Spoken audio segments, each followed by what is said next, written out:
Hey guys, what's going on? So I just got word from the warehouse that we got a special engine that just came in from one of our friends. We definitely got to get this on video, open it up here. Let's go check it out and see who it's from. LT2. This may be the first one blown up, I'm not sure.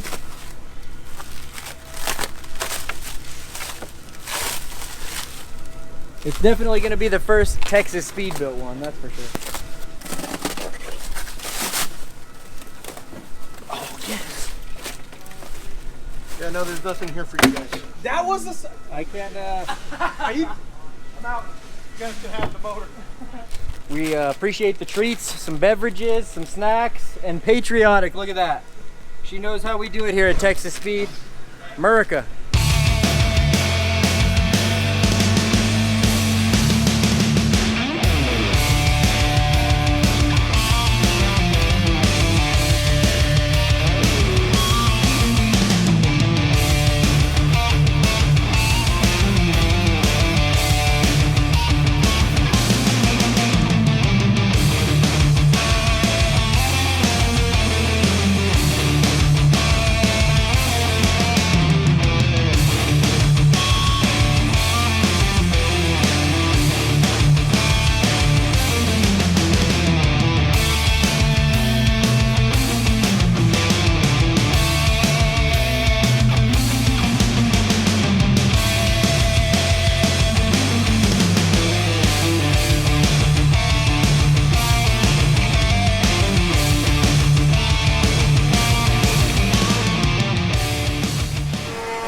Tearing down first, Botuck?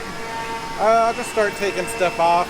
This is all external stuff probably. Valve covers.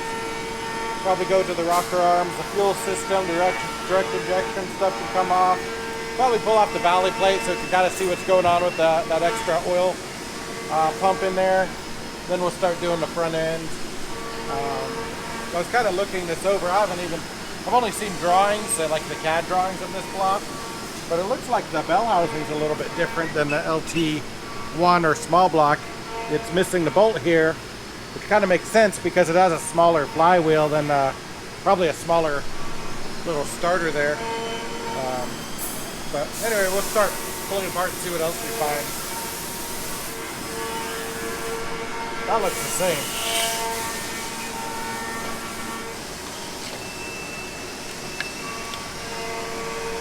The pump's different design, but it looks the same as far as the mounting.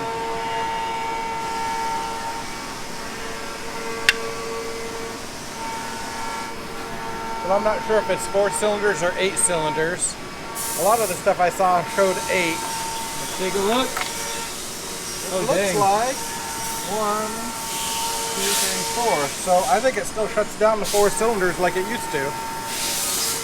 Because otherwise there'd be a solenoid on this cylinder, this cylinder, this cylinder, and that cylinder. It looks like it's just 4 on this. Much different than the LT1 block though, for sure. Yeah. Pull this guy out.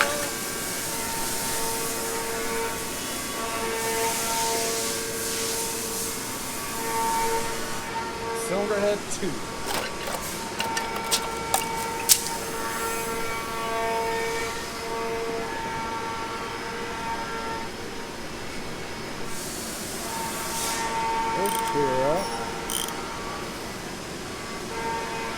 This one. Yeah, this one's a little bit further down. Yeah. This one? Yeah. That one's probably got a bent connecting rod.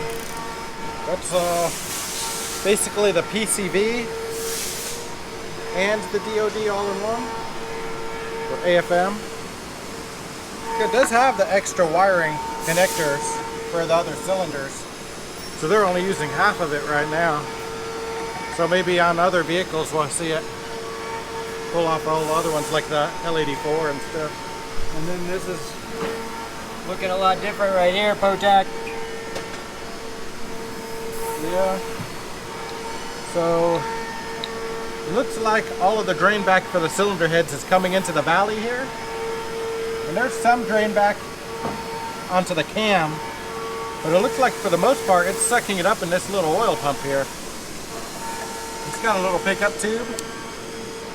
AFM lifters, it has a little pin inside that disengages, and basically the lifter body still follows the cam profile, but inside it absorbs all the lift, so it basically shuts off that cylinder mechanically and electronically with the ECM. Then you have two normal lifters. The crank bolt's got a little bit of length to it. There's an LS1 bolt. You're telling me it's an extra long snout crank? Extra long, extra, because LS7's longer than this one. This is longer than LS7, so the LS7's probably what, 400 thousandths longer or so? So LS1, LS7 in the middle, and then this guy, LT2.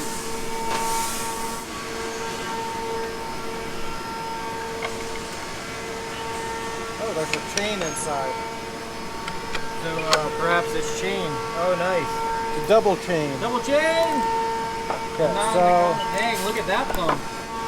well, yeah, that phaser is completely different. It has this little tensioner up here, and then that little pump is, I guess, chain driven. It pumps it back into the timing cover and back into, looks like one of the oil pump ports. So I guess there's two scavenge pumps here. I'm not sure if it drains into the pan or drains into the oil pump, but it's pumping it to one of the two. I guess it could just bypass the crankcase system and then just pump it into the pan.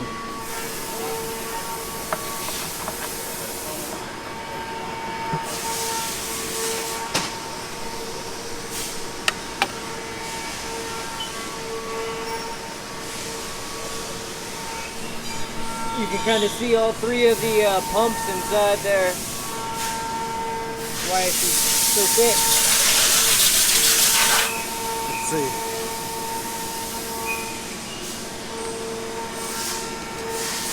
It's like a timing chain for a motorcycle. It's got like a little square drive on it. On one side like a D. That bolt wasn't very tight. Like that thing had to be like maybe 16, 17 foot-pounds.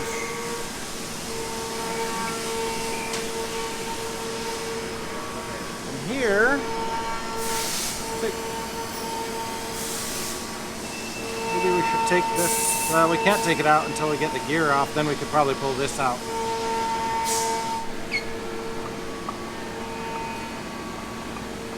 Looks like just about any Gen 5 cam though.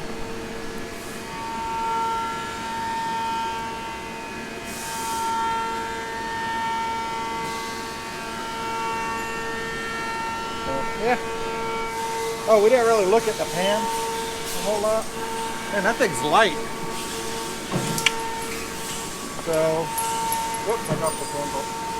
So there's the two scavenge pumps go here. And it looks like, I'm not sure how this is internally. It looks like basically as the crankshaft's spinning, whatever oil slings off, it's basically directly sucking this up. Awesome. Now, if there is a stroker crank in the future for anybody, there may have to be one of these also. This probably is going to get too close. Also, like stuff like this may get close to the crankshaft and rotating assembly. So we'll have to look over that before we really build one too far.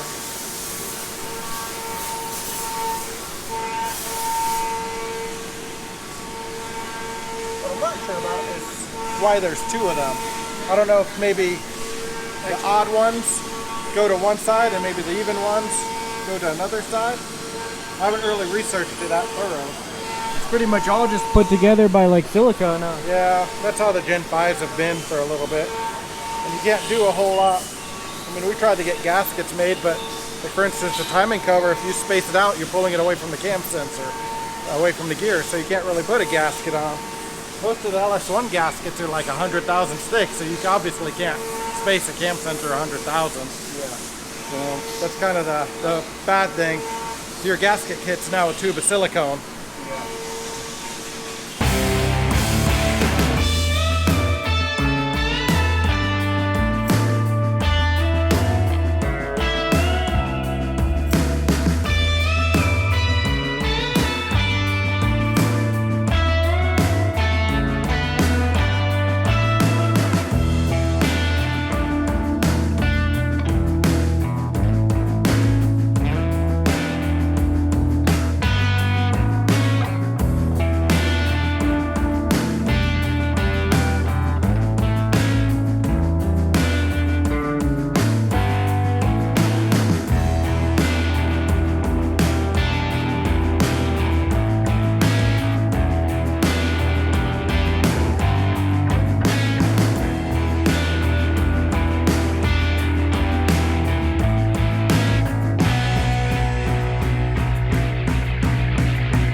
talk a little bit about what we did here with Emelia's engine. So obviously, since there's no tuning available for them yet, we had to, hold back a little bit. We would have liked to have, gone all out. But so basically what we did here is we kept the factory crank. We did our TSP I-beam rods in it and a set of Wiseco pistons. We lowered the compression down a little bit from 11.5-ish to 1 down to about 11.1 to 1, just to try and help out with that boost. 11.5 to 1 is a little on the high side for somebody who plans on running pump gas. We went ahead and reused the factory cam and lifters and most of the factory valve train just because of the fact that it has displacement on demand. And since the ECU can't be cracked yet, that can't be tuned out. And yes, you can put it into track mode and it holds it out of DOD, but we were still a little worried it might freak the computer out and she might have issues and not be able to enjoy her car. So we didn't want to go and open that can of worms per se. But what we did do is we went ahead and ported the heads. So basically, just like an LT1 head, we ran them through, ported them all. Everything looks good, new valve job and everything like that on them. So that'll help her out a little bit. Overall, it's basically just going to be a boost built. Flows a little bit better, of course, because of the heads and everything, but it's just a stronger, a little bit lower compression version of what she already had. So another thing we went ahead and added here just to help her out with strength is we did ARP main studs and ARP head studs. So that's obviously going to help with clamping force. Not that she had any head lifting issues before, but hey, when you're rebuilding it, might as well do it right with the stronger stuff. This will be able to handle it a lot better. The rods are an immense amount stronger than what she had in there. So yeah, I mean, this engine should be able to handle 1,000 horsepower. Limiting factor, I would say, on this setup, once it can be tuned, is probably going to be the block, just because it's got factory sleeves and stuff like that in it. Factory cranks, rarely break. They're very strong. But the block, would be my guess of the weakness of this setup. Obviously, it needs a fat, juicy cam in it as soon as it can be tuned. But for now, I think this will do the trick, and we hope it works well for you, Emelia. All right, guys. So last minute, as Emelia's engine was about to leave, we got the custom valve covers we had powder coated for it in. I didn't think we were going to get them in time. Thought we were going to have to ship it out and then ship these to her later. But they came in. Check them out.